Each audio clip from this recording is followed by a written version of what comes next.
Is the Demi-Lich around? No? Ah, good. Yes, he seems to be sleeping. Ah, excellent. Whew. Curse him and his silence spells. Oh, I had some choice selections of sign language for him. Yes. Not my finest moment. Anywho, well, since he's out for the count, what say we, sneak in a review cap, shall we?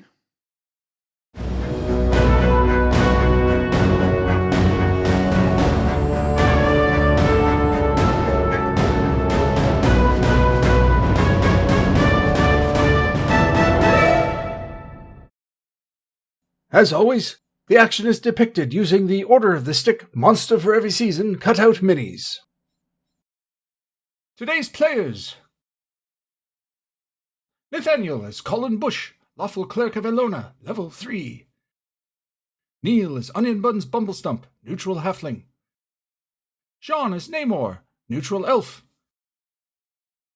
George, bringing in his new character Yvel, chaotic magic user. And guest player Ryan, returning as Quintus, lawful acrobat. When we left off, the team had just escaped the hidden fortification and stumbled out into the night as the alarm was raised. The sky is overcast, no stars or moon to guide them, and they have no bearing as to where they are. They know they can't be more than a day from the keep on the borderlands, but it could be in any direction. First order of business, they decide, is to get clear of the enemy fort and find shelter for the night. Stumbling into a clear area, they encounter another person attempting to hide, but Namor's infravision picks him out in the cold field, and George's new character, Yvel, is introduced. Yvel claims to be of a great noble house, and almost immediately his haughty, demanding, entitled demeanor puts the group off, but they take him along as there is strength in numbers.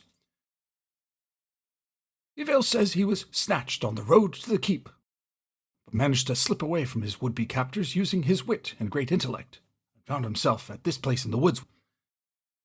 Attempts to move quickly through the dark woods proves dangerous as dexterity checks for Yvel and Colin Bush fail and they take some light damage from traipsing through the underbrush. Using light sparingly and moving slower, they attempt to move away from the fort, but navigating is difficult, and they end up turned around while fumbling through the woods and back at the keep where they started. They hear the sound of dogs barking in the distance. The group tries a new direction, and after a short while, comes to a very rocky outcropping. A random encounter is rolled, and the group hears a tiny, feminine, high-pitched voice. And after the mocking laughter at the DM's pitiful attempt at a high-pitched female voice fades, the game continues. They can't see anyone, but this voice offers aid, telling them they can find shelter at the top of the rocky shelf. The team is naturally suspicious, but the voice speaks to them in a strange tongue, one that Bumblestump and Namor understand. It makes them feel grounded in the world, a sense of harmony with the owner of the voice and environment. The tongue of neutrality. This convinces the halfling and the elf. The invisible creature flies an end of the rope up and secures it so the team may climb. At the top of the rocky area, a natural indent, almost clamshell shape, offers some shelter. When asked why this mysterious voice is helping them, she tells them that they are not of the human fort nearby, and those humans are bad. She tells them that the wicked humans are allied with the orcs in the caves, as well as other wicked humans from another land. They are a threat to her people, and have taken her sister. Bumblestump asks her what her sister's name is, to which the voice replies that they wouldn't understand it. It's... Bumblestump instructs Colin to write that down. They hear dogs in the night, but are otherwise undisturbed. While everyone else is asleep, on Bumblestump's watch, the being reveals herself. A pixie! Bumblestump, for lack of a name he can pronounce, calls her Star, which she likes. Asked why Star is helping them, she says that she normally wouldn't, but for his and the elf's presence. In the morning, Namor uses his Read Magic spell to read the spells in Leomor's spellbook, recovered during their escape. Because the duration is too short for him to read all of the spells and he doesn't know which of the 4 spells are which, random rolls are made, giving him access to Magic Missile and Detect Magic from the book. Yvel demands that as a great mage of a noble house, he deserves the book, and that the elf should hand it over so he too may read it. Namor shrugs and gives it over. When Namor offers to guide him as to which spells are there, Yvel arrogantly declares that he doesn't need the aid of an elf, and rolls randomly to see which spells he reads. He rolls the dice, and ends up reading Hold Portal and Detect Magic, both spells he already knows. Ain't karma grand, eh?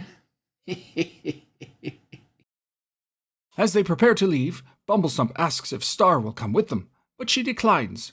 She tells them to travel south and find the road to their home at the Good Human Keep. Quintus has words with the arrogant, self-proclaimed noble and tells him that his crap won't be tolerated. Yvel is indignant, but Quintus informs that he's free to take a hike if he doesn't like the way things are. Yvel opts to stay. With the light of dawn, the group has their bearings and makes the trek through the thick woods. Between Bumblestump and Namor, their chances to get lost are reduced, but not eliminated entirely. Since they had recovered their gear, Colin has mapping supplies, and they note the landmarks as they pass through the territory, cautiously. After traveling a bit, they perk up to the sound of dogs barking nearby, as well as human voices calling out, possibly trackers after them.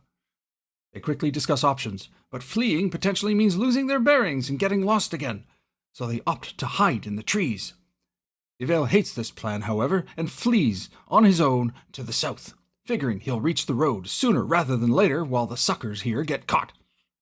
Colin Bush falls out of a tree attempting to climb it, falling 10 feet for 4 damage.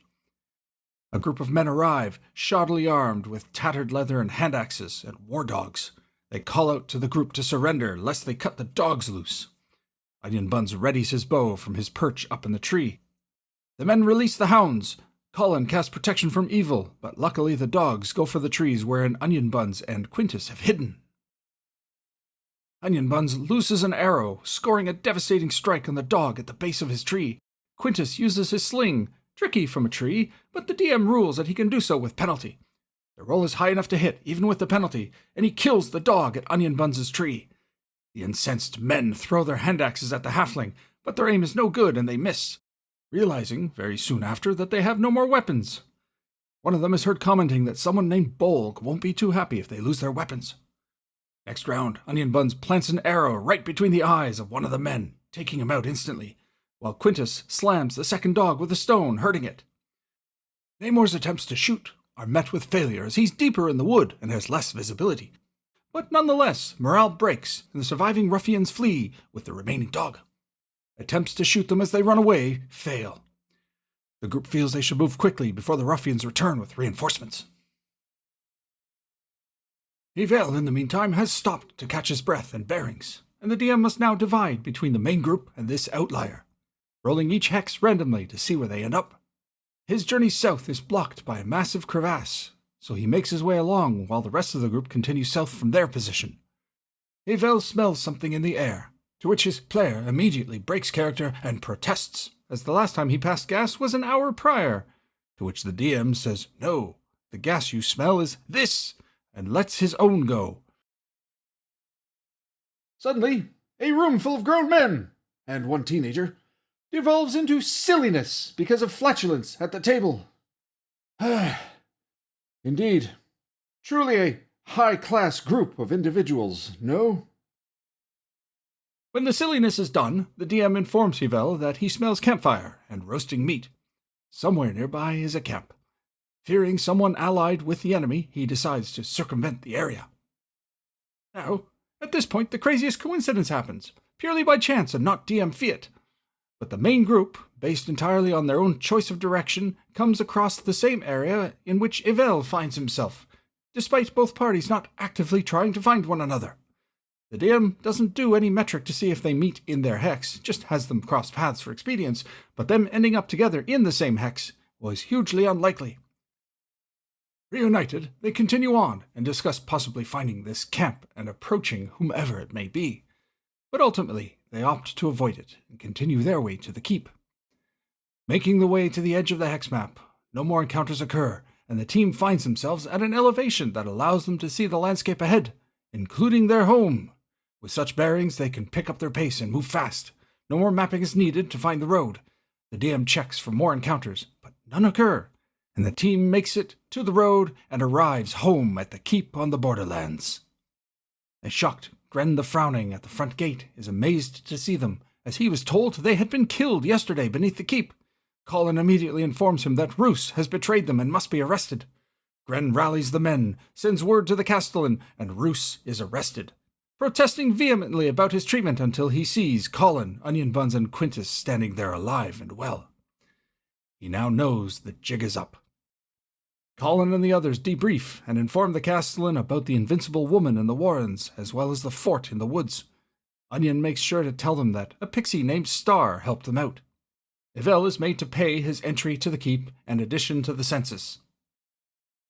Days after the arrest of Roos and his minion Ramsay, the castellan awards Colin Bush 5,000 in Karameko's royals, with no excise fee, for exposing Roos's treachery. He is also given Roos's magical suit of armor and magical warhammer. Finally, Colin is given a lease on Roos's home for as long as he's a resident of the keep. After XP is divvied up, Onion Buns and Quintus each make level 2, both rolling well on their hit points, with Onion Buns gaining 5 on a d6 and Quintus gaining 4 on a d4. With all of that wrapped up, the session ends there.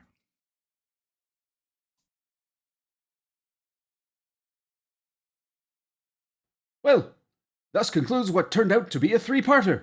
Not by design, mind you, but by choice and consequence. Just as a good game of Dungeons & Dragons should be. No actual module interactions happened here, other than proximity to the setting.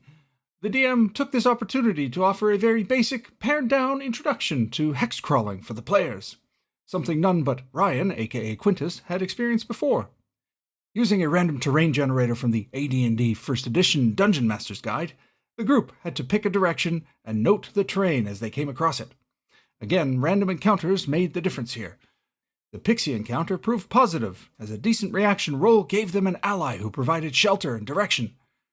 The DM did adjust for +1 due to the presence of the elf and halfling. Had they not encountered the Pixie or not befriended it, they may have remained lost, as her direction to travel south gave them the key to finding home. The other encounters were the ruffians with the dogs and the camp that was avoided, though they would have turned out to be bandits had the group interacted. The ruffians with the dogs and the mysterious Bolg are a prelude for a homemade encounter donated to the campaign by Elfbait, a fellow YouTuber and game enthusiast. Check him out. He likes to talk gaming. Bolg and his goons shall appear soon enough. Stay tuned. A good, light introduction to the concept of hexcrawl exploration, especially as they are starting to level up and get to that point where protracted wilderness exploration will become a more regular thing. The intrigue at the keep continues. With the team safely home, Roos has been uncovered, but the warrens beneath the keep remain a problem, and the mystery of Roos's invincible ally lingers. Onion Buns is level 2 with a healthy 13 hit points. Solid indeed. Colin Bush is closing in on 4th level now, and Quintus is level 2 for the next time his player, Ryan, elects to guest in. They're moving up in the world. The baptism by fire that is old school play is starting to shape and mold the team. We'll soon see who makes it to the mid-levels, when the adventures will kick into higher gear once the players have exhausted their opportunities at the keep on the Borderlands. Tune in for the next session, as the usual regulars take a hiatus and a whole new team emerges, welcoming 1 new regular player and 2 guests destined to become semi-regulars. The keep roster is filling up with a colorful cast of both players and characters, taking this campaign in fun and unanticipated directions. And that's the magic of tabletop role-playing games. And with that concluded, I bid you anon, my friends.